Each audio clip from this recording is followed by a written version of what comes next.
Hello everyone, this is Joelle Simone Anthony, the Grave Woman, and today we're going to talk a little bit about employer-sponsored life insurance benefits.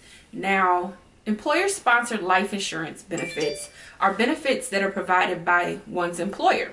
For example, let's say you work for a company and they say, okay, you've worked for us for this long, and because of that, or because you're employed with us, what we're going to do is we're going to offer 1 times your salary in the event that you're killed, in the event that you lose your life, or anything happens to you. We want to make sure that your family, is able to keep up their lifestyle and that they have a cushion should anything happen to you. So what the company does is they get a master insurance policy from an insurance provider, life insurance that is, and you may never see that policy. But if anything happens to you, that money is supposed to go to your designated beneficiary, which most of the time is chosen during your hiring process. And a lot of companies have, a platform online where you can go in and make additions should you have children or should you get married, or, even if your spouse passes away, you can change your beneficiary. Now, I've received a lot of questions from viewers that are asking about how to claim life insurance benefits. And if you don't know, I am a licensed life and health insurance agent, or life and accident insurance agent. And having worked in corporate America and for nonprofits, I've realized that a lot of people just are not aware that as an employee with some companies, you have life insurance. And should something happen to you, it's not your employer's responsibility to make your family aware of those benefits. So today we're going to go over 4 things that you need to know about claiming life insurance benefits from your employer. Okay? Now, in this situation, your family is what's called the beneficiary, or your designated beneficiary is the person who is going to receive the proceeds from this life insurance policy. You are the insured. So in order to for your beneficiary to claim the benefits, the insured in this situation, being you, would have to pass away. So the first thing that you need to know is that in order to claim any type of life insurance benefits, 99.9% of the time, a death certificate is going to need to be issued to you to provide to the insurance company. The insurance company gets the death certificate, and they may do an investigation. There are certain things that can make you, that can void out the contract. Like if you were breaking the law, let's say you were robbing a bank or something, then the beneficiary may not be able to claim those benefits. But let's just say you have a heart attack or you're in a car accident and things happen that are totally out of your control. Your family should be able to claim those benefits. Now, the amount that your family is able to collect depends all on the company. Right now we're talking about employer-sponsored life insurance benefits. This is not your personal life insurance policy where you choose the amount. Most times here in the United States, it's 1 times your salary that you're automatically qualified for. Now, a lot of companies offer, accidental death and dismemberment riders, and they basically means that they allow you to pay a little bit more, have it withdrawn out of your paycheck every pay period, so that you can raise the face amount of the policy, the amount that your family members and or your beneficiary would be able to claim. But we're just gonna stick to the basics right now. So in order to determine exactly what the face amount of your policy is, what you're gonna want to do is contact your company's HR department. And again, I'm sorry if you see me looking over here to the right, I'm referring to my notes. You're gonna check with your employer's HR policy, and you're gonna ask them a couple things. The first thing you're gonna want to know is who the policy holder is. Because this is a employer-sponsored life insurance policy, the policy holder is going to be your employer. If you work for State Farm, if you work for Allstate, if you work for MARTA, you work for whatever company you work for that's offering you these benefits, they are the policy holder. The second thing that you want to know is the group policy number. Now, this number is going to make things a lot easier when your loved one tries to contact the insurance company in order to get the proceeds from the life insurance payment, from the life insurance policy. So you're going to want to know the group policy number. And again, this number, you may be able to find it on your HR website. Your HR representative should be able to give it to you. And from there, you're going to want to know the type of insurance provided.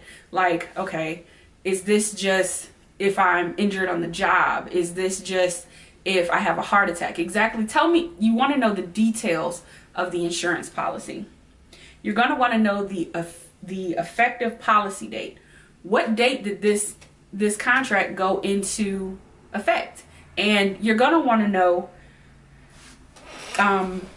exactly where you can find this policy. Again, you may be able to find it on your company's website. You may be able to get it from your HR representative, but you're going to want to know how to get your hands on a copy of this policy. You're not going to get the original policy because it belongs to the policy holder, your employer, but you could probably get a copy of it or information about it. The next thing that you're going to want to do is make sure that you're covered. A lot of times companies require that you work for them for a certain amount of time, that you work so many hours per pay period, whether you're full-time or part-time, could affect your eligibility for coverage.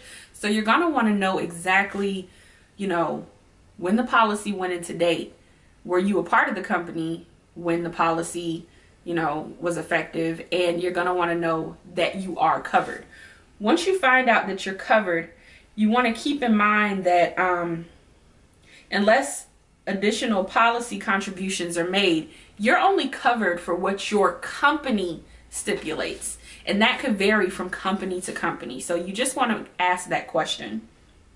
There are a few follow-up questions that you're going to want to ask. I'm going to go over 2 or 3 of them right now, but I've listed about 8 or 9 questions on the blog that you can find at www.thegravewoman.com/blog.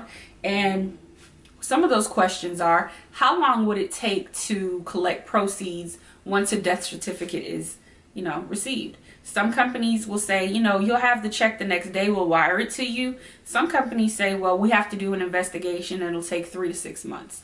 So you just want to know how long to expect your family to have to wait before the proceeds can be collected.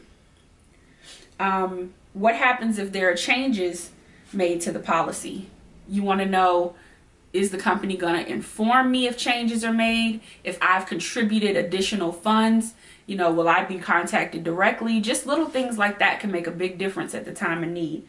And another question that you may want to ask is, how do you change beneficiaries? A lot of times we have life events such as marriage, death, the birth of a child, divorce, and people forget to change beneficiaries. And your money, or the proceeds, not your money, but the proceeds from the life insurance policy could end up being issued to a person that you may or may not want the money to be issued to. Or if someone passes away and you don't change the beneficiary, those proceeds aren't going to be delivered to your next of kin because they weren't listed as your beneficiary. So you want to know how to make changes to your beneficiary.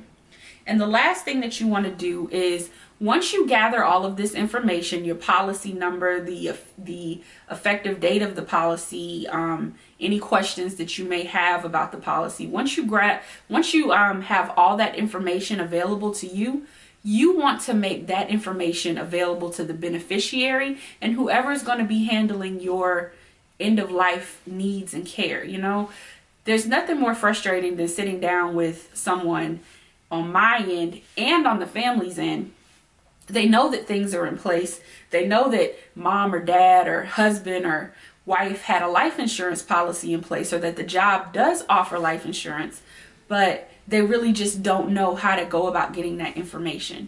Again, it is not the responsibility of your employer to make your beneficiary aware that there's a life insurance policy there. A lot of times companies bank on you not following through and on you not collecting the information. And when you pass away and that money isn't claimed for a certain period of time, or, you know, 30, 40 years rolls around, they're collecting interest on that money all that time. And then if no one collects it, it goes to the company. Again, my name is Joelle Simone Anthony. I'm also known as the Grave Woman.